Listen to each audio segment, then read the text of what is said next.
Hello everyone, welcome to today's episode of the Osasu Show. Today on the show, we'll be taking you on a journey to RUGA, an illegal slum settlement around the Wuye axis of the Federal Capital Territory, where over 2,000 children are finding it difficult to access quality education due to the terrain and other factors militating against residents. During our engagement with parents and other residents, they had explained the lack of gainful employment and their poor financial status that have prevented them from relocating from the illegal settlement despite government's efforts to relocate them. This, according to them, is also the reason why they have been unable to cater for their children's educational needs. Don't go anywhere, this promises to be very revealing as we discuss ways this can impact the nation at large. North to South Africa,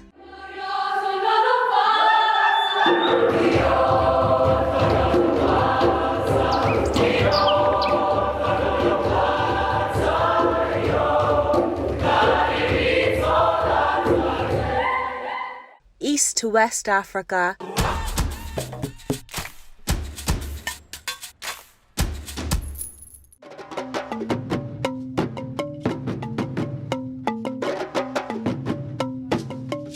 DSTV Network is your digital-first Pan-African news network, bringing you news from across the continent. Visit our website www.tostvnetwork.com and follow us on social media at TOSTV Network on Instagram, Facebook, and Twitter.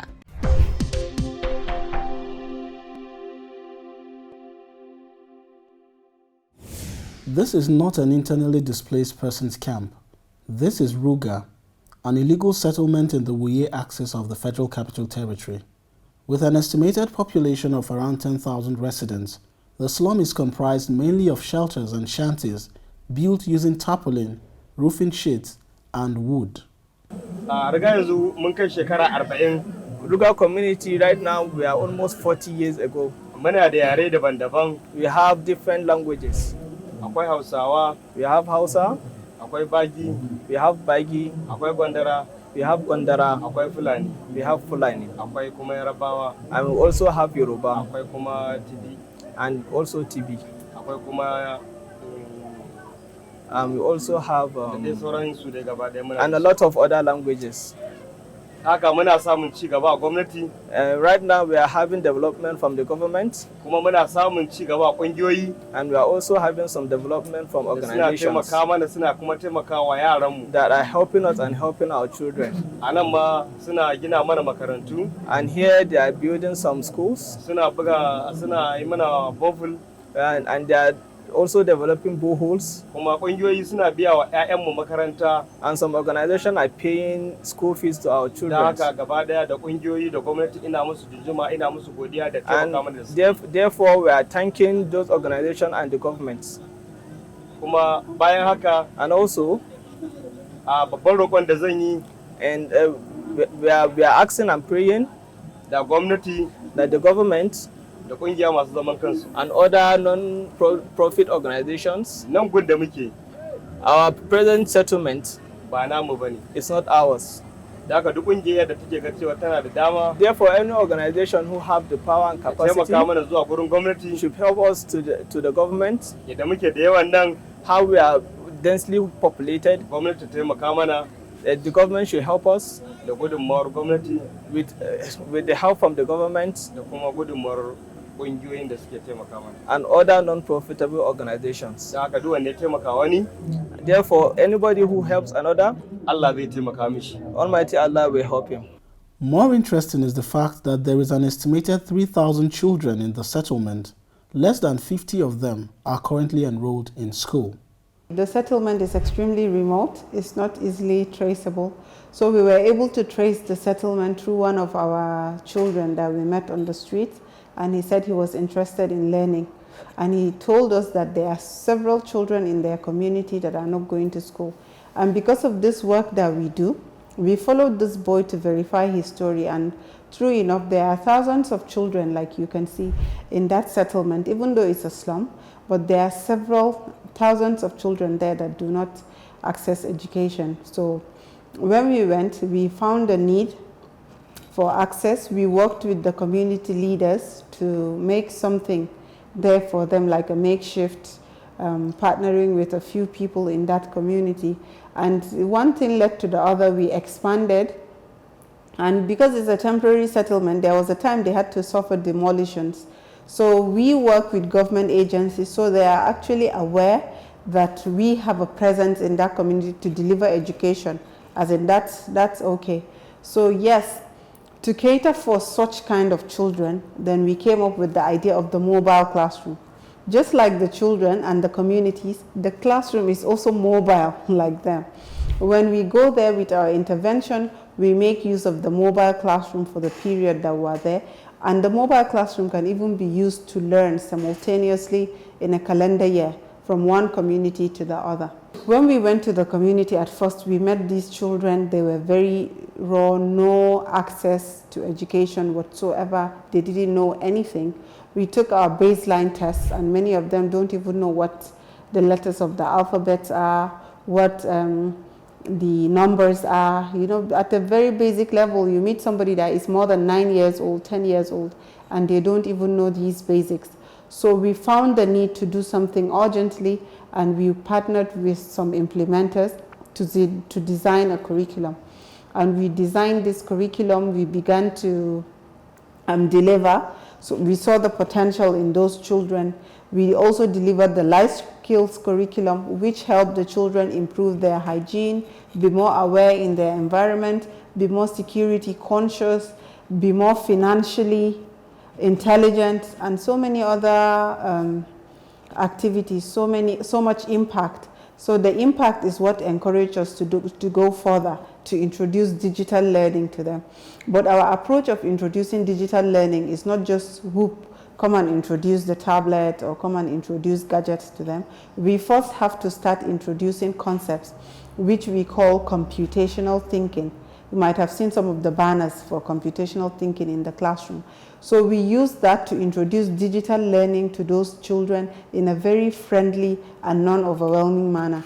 Once they get the concepts of digital learning, like patterns, algorithms, then we are able to now use other platforms to come and tell them, okay, so from what you learned, this is how things are supposed to flow. Parents have explained that lack of funds is the major reason why they have been unable to enroll their children into school and called for assistance from the public. Some of the residents, however, gave reasons why they have remained in the settlement despite experiencing demolition on several occasions by the government. So, we are the original settlers of this location. We are farming and then providing for our family. Our children that have friends, they go to the city to do some labor and then come back. That's where we get some funds. And right now that the community is developing, we are doing some petty trading, like trade by barter. That's where we get our fund for our families. We the parents, we did not have a formal education, but we want our children to get that formal education. And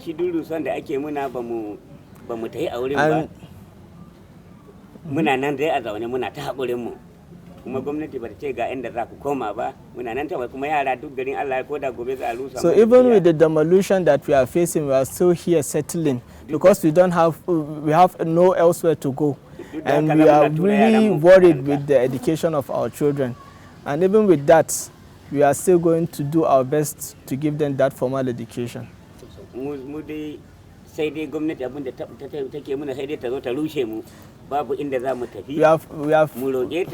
have never gotten anything from the government but demolition. We have a lot of challenges, from payment of school fees. They have been sent from school back home because their school fees are not being paid.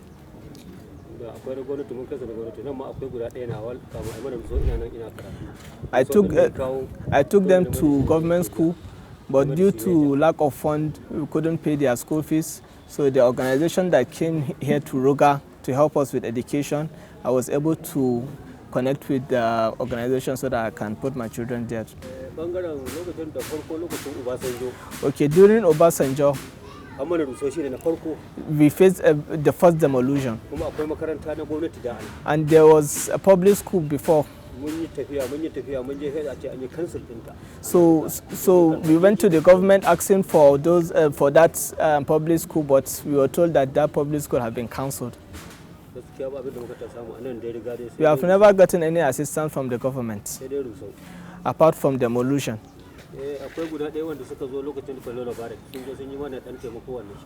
Okay, so most of the time we see some government officials are due to demolition, but during the coronavirus incident, some government officials brought some help.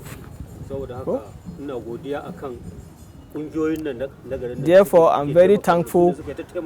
I'm very thankful to these organizations that are coming here to provide us with food and education and other things.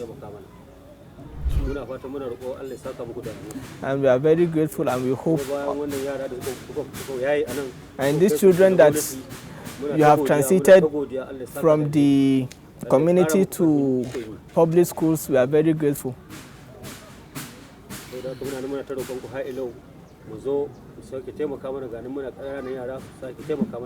And therefore we are still asking for other help because we have more children that are not going to school here in our community. Because they have seen the children that have been transited to the government school, and they are really envying the children. So we need help from other organizations so that our other children can also be educated. And to the government side, our present location is not ours. It's an illegal settlement, but we are asking for the government to help us. So,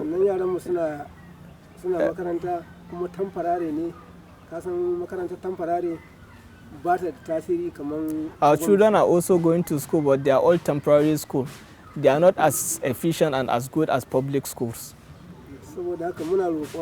Therefore, we are pleading for other non-governmental organizations and the government itself. Presently, where we are living, we are in an illegal settlement.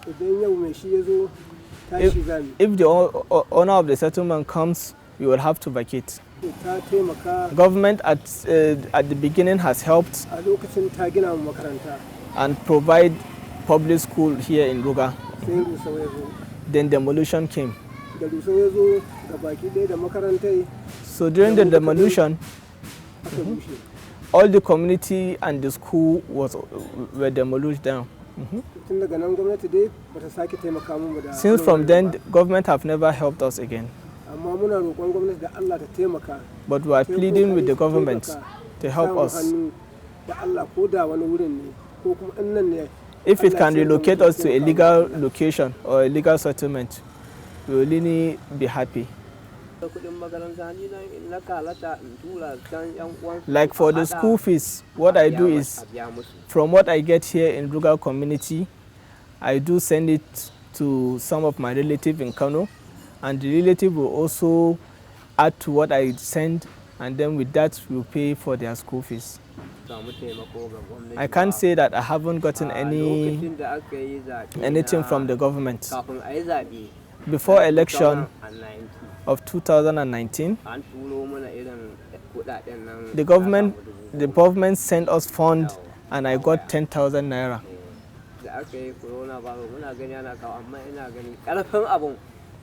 Like during the coronavirus, I've seen some people helping with food, but I think those people are non-governmental organizations.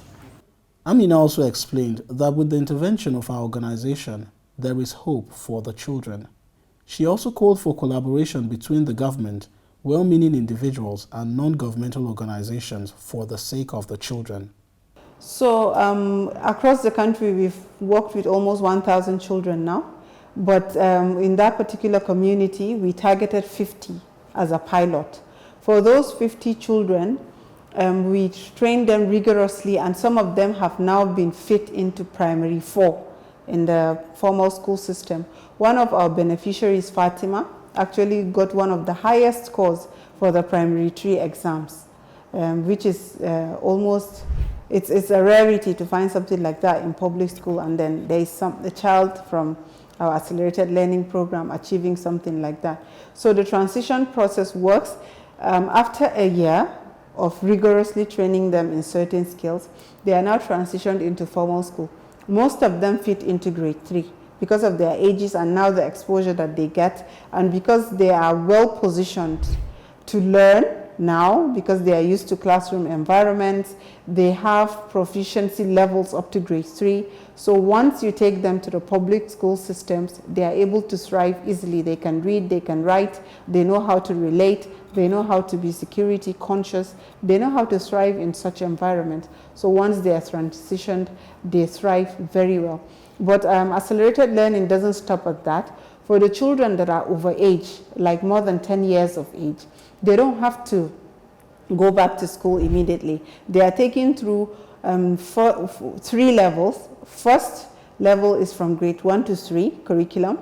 Then the second level is grade 4 to 6 curriculum for the primary school system.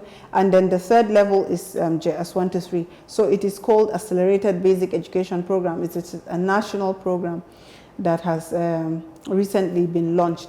After that grade 3 level, the children can choose whether they want to continue with formal school, senior secondary school, or they want to go into their own ventures. So they're given entrepreneurial education, they are trained in go into certain skills that they are easily able to make something for their families. Initially, there was a school not very far from them, the Wuye LEA Primary School, but then the management, sometime we went to Wuye Primary School and they were no longer there. We were very curious, what happened?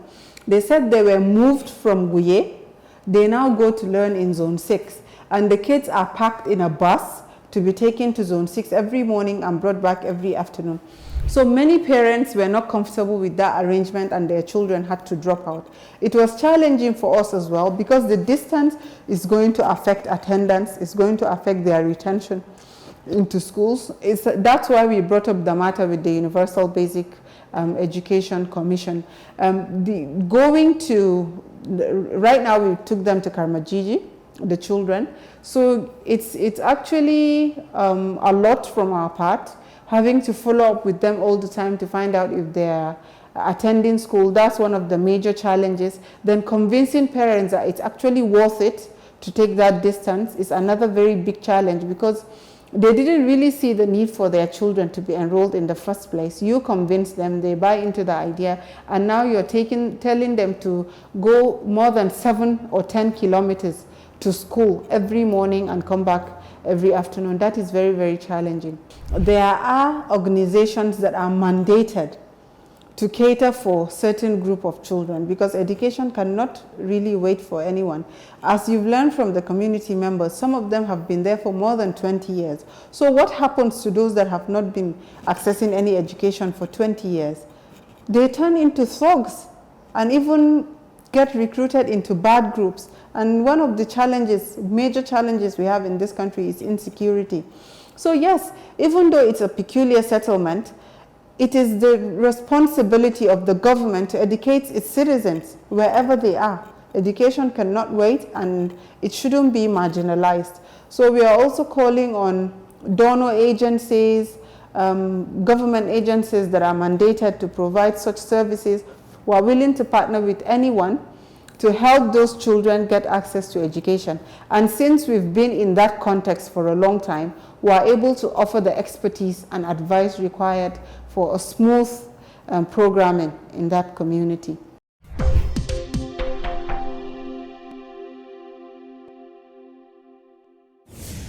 That's it for today's episode of the Osasu Show. Don't forget, you could visit our website www.tostvnetwork.com to read news on sustainable development and current affairs across Africa.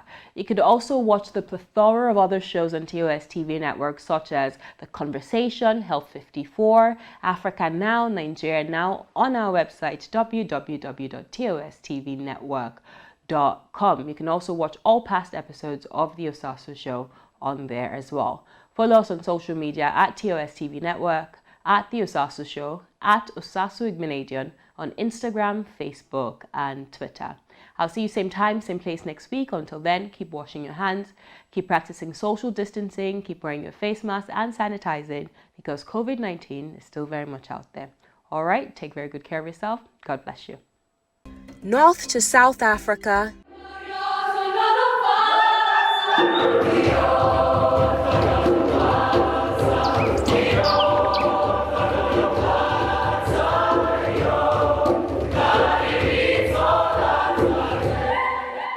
East to West Africa,